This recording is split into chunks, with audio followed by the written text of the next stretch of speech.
Hey guys, welcome to my foundation classes. तो आज का आपका थॉट ऑफ द डे है कि जिंदगी जीना आसान नहीं होता, बिना संघर्ष के कोई महान नहीं होता। जब तक न पड़े हथौड़े की चोट तो पत्थर भी भगवान नहीं होता। यस फ्रेंड्स, तो इसी थॉट के साथ चलिए स्टार्ट करते हैं आज का अपना करंट अफेयर्स और देखते हैं क्या है आज के न्यूज़ में आपके लिए। तो आज का हमारा पहला क्वेश्चन है कि चुनाव आयोग द्वारा जारी घोषणा के अनुसार लोकसभा चुनाव 2019 कितने चरणों में कराए जाएंगे। तो अभी हाल ही में चुनाव आयोग के द्वारा ये घोषणा किया गया कि लोकसभा चुनाव अप्रैल में होना है। कितने चरणों में होना है ये आपको बताना है। तो यह टोटल 7 चरणों में 11 अप्रैल से शुरू होगा इस बार का चुनाव, ठीक है, जो 23 मई तक चलेगा। 11 अप्रैल से 23 मई तक 7 चरणों में होगा। अगला क्वेश्चन है कि हाल ही में किस राज्य में ओबीसी को 27% आरक्षण देने वाले अध्यादेश को राज्यपाल की मंजूरी मिल गई है। यानी किस राज्य में ओबीसी को 27% आरक्षण दिया जाएगा, जो पहले 14% हुआ करता था। 14% से बढ़ाकर 27% कर दिया गया है और ये राज्य है मध्य प्रदेश, ठीक है। मध्य प्रदेश, यहाँ की जो राज्यपाल है आनंदीबेन पटेल। तो आनंदीबेन पटेल ने यहाँ के पिछड़ा वर्ग को ओबीसी को 27% आरक्षण दिए जाने की घोषणा की है। अब इस राज्य में टोटल आरक्षण 63% हो गया है, यानी मध्य प्रदेश में कुल आरक्षण 63% हो जाएगा। अब अगला क्वेश्चन है कि अंतर्राष्ट्रीय वैज्ञानिकों के एक दल ने निम्नलिखित में से किस देश में ओरका व्हेल की प्रजाति का पता लगाया है, जो दुर्लभ किलर व्हेल की नई प्रजाति हो सकती है। क्या है नाम इसका? ओरका व्हेल। ओरका व्हेल के प्रजाति का पता लगाया है जो किलर व्हेल की नई प्रजाति के रूप में शामिल हो सकती है। तो कौन सा देश है? वो है चिली।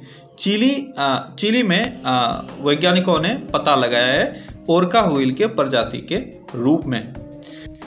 अगला क्वेश्चन है कि अभिनेता से नेता बने कमल हसन की मक्कल नीति मय्यम, ये उनके पार्टी का नाम है। मक्कल नीति मय्यम पार्टी को आगामी लोकसभा चुनाव के लिए कौन सी चुनाव चिन्ह दी गई है, यानी कौन सा चुनाव चिन्ह दिया गया है कमल हसन के पार्टी मक्कल नीति मय्यम को। ये चुनाव चिन्ह है टॉर्च।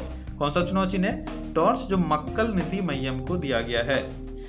अगला क्वेश्चन है केंद्र सरकार ने हाल ही में कितनी राशि की लागत वाली सूरत मेट्रो रेल परियोजना को मंजूरी दी है। सूरत मेट्रो रेल परियोजना कितनी राशि की ये परियोजना है? कितनी राशि की परियोजना है? ये है 12,000 करोड़ रुपए की। 12,000 करोड़ रुपए की केंद्र सरकार ने एक सूरत में मेट्रो रेल परियोजना को मंजूरी दे दी है, जिसके तहत कुल 40 किलोमीटर से अधिक 2 मेट्रो रेल कॉरिडोर बनाए जाएंगे। इस परियोजना को 5 साल में पूरा करने का लक्ष्य निर्धारित किया गया है और इसकी अनुमानित लागत कितनी है? लगभग 12,000 करोड़। अगला क्वेश्चन है गिनीज वर्ल्ड रिकॉर्ड्स द्वारा किस देश की महिला काने तनाको को विश्व की सबसे बुजुर्ग जीवित व्यक्ति के रूप में खिताब नवाजा गया। तो वो कौन है? काने तनाका। और ये किस देश की है काने तनाका? ये है जापान की। ये मैंने कल भी आपको क्वेश्चन दिया हुआ था। और कितनी उम्र है उनकी? 116 वर्ष। अब शायद आप ये नहीं भूलोगे, क्या नाम है उनका? काने तनाका। अगला क्वेश्चन है कि राष्ट्रीय फार्मास्यूटिकल मूल्य प्राधिकरण ने हाल ही में 390 गैर अनुसूचित कैंसर दवाओं के दाम में कितने प्रतिशत की कमी की है। गैर अनुसूचित कैंसर दवाओं के दाम में कमी की गई है और उनकी संख्या है टोटल 390। तो कितनी कमी की गई है ये आपको बताना है। तो ऑलमोस्ट 87% की, एक बहुत बड़ा डिसीजन है। ऑलमोस्ट 87% की कमी कर दी गई है गैर अनुसूचित कैंसर दवाओं में और टोटल इनकी संख्या है 390। अगला क्वेश्चन है कि निम्नलिखित में से किसे हाल ही में फिलिस्तीन का नया प्रधानमंत्री नियुक्त किया गया? फिलिस्तीन का नया प्रधानमंत्री कौन है? तो फिलिस्तीन के नए प्रधानमंत्री हैं मोहम्मद सतये। कौन है? मोहम्मद सतये। कौन है? मोहम्मद सतये। मोहम्मद सतये फिलिस्तीन के नए प्रधानमंत्री नियुक्त हुए हैं। 10 मार्च 2019 को फिलिस्तीन के नए राष्ट्रपति महमूद अब्बास, वहां के राष्ट्रपति कौन है? महमूद अब्बास। इन्होंने फिलिस्तीन के नए प्रधानमंत्री के रूप में मोहम्मद सतये को शपथ दिलाया। अगला क्वेश्चन है कि भारत में किस स्थान पर मिलने वाले मयूर गुड़ को हाल ही में जीआई टैग मिला है? तो कल मैंने आपको बताया था मयूर गुड़ को जीआई टैग मिला है। तो मयूर गुड़ को जीआई टैग मिला है, यह है केरल का। अब आपको बताना है किस स्थान पे ये मिलता है। तो ऑप्शन में मैंने बहुत आसान रखा है ताकि आप ये पहचान लो कि केरल का कौन सा जगह है। यह है इडुक्की। ठीक है, इडुक्की में मयूर गुड़ बहुत अधिक होता है और वहाँ का एक स्वादिष्ट गुड़ है जिसको जीआई टैग मिला है केरल का। अगला क्वेश्चन है कि चुनाव आयोग द्वारा दी गई घोषणा के अनुसार भारत में लोकसभा की कितनी सीटों के लिए 7 चरणों में अप्रैल से मई के बीच चुनाव होगा? तो कितनी सीटों के लिए होगा? अब ये क्वेश्चन करंट का ना होते हुए भी आपके लिए इम्पोर्टेंट है, आपको आना चाहिए और आपको आता भी होगा। Total 543 seat. कितने सीट के लिए निर्वाचन होते हैं? 543 सीट के लिए। तो इस बार भी 543 सीटों के लिए, लोकसभा सीटों के लिए चुनाव होंगे और ये अप्रैल से मई के बीच में संपन्न होगा 7 चरणों में। अगला क्वेश्चन है कि इसरो द्वारा हाल ही में स्कूली बच्चों को अंतरिक्ष संबंधी कार्यक्रमों के साथ जोड़ने के लिए चलाए गए कार्यक्रम का क्या नाम है?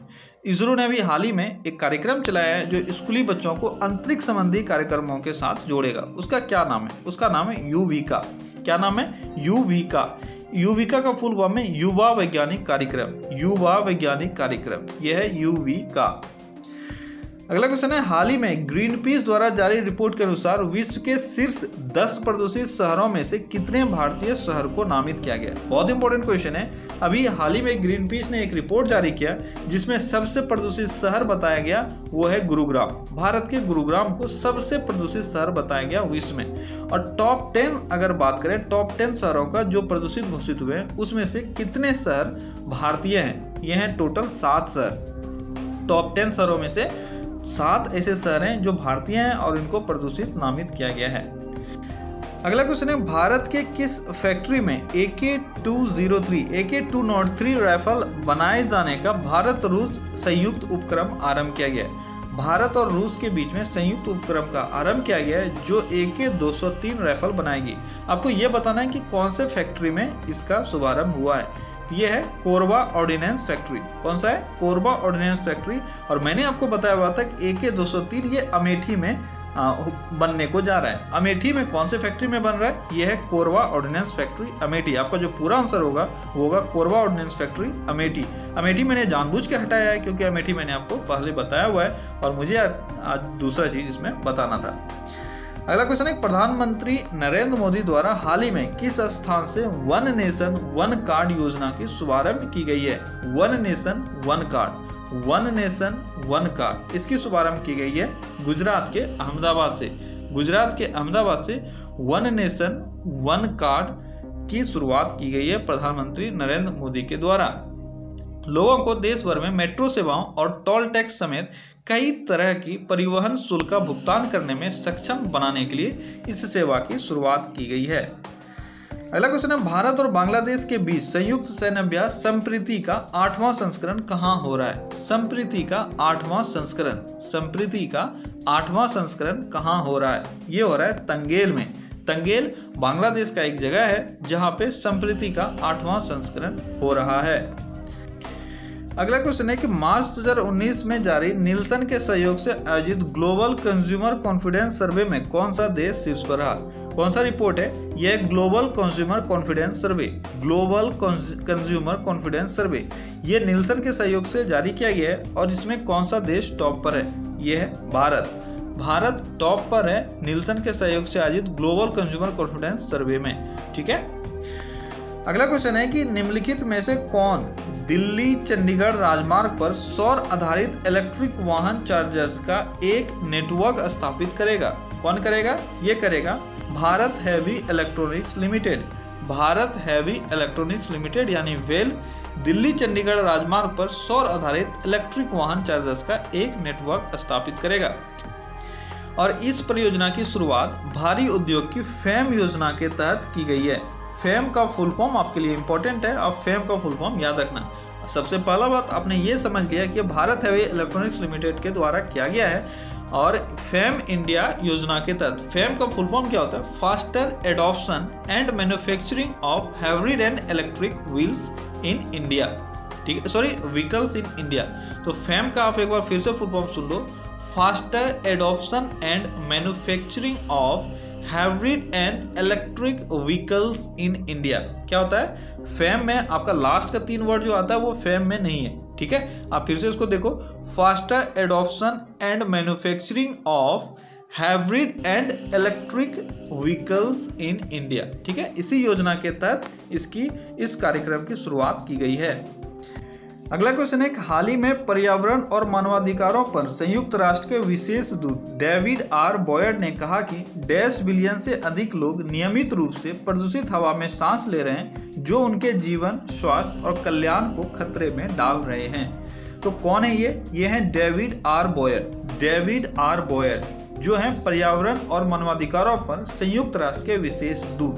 इन्होंने कहा है कि टोटल 6 मिलियन से अधिक लोग नियमित रूप से प्रदूषित हवा में सांस ले रहे हैं और ये उनके जीवन, स्वास्थ्य और कल्याण पर बहुत गहरा असर डाल रहा है।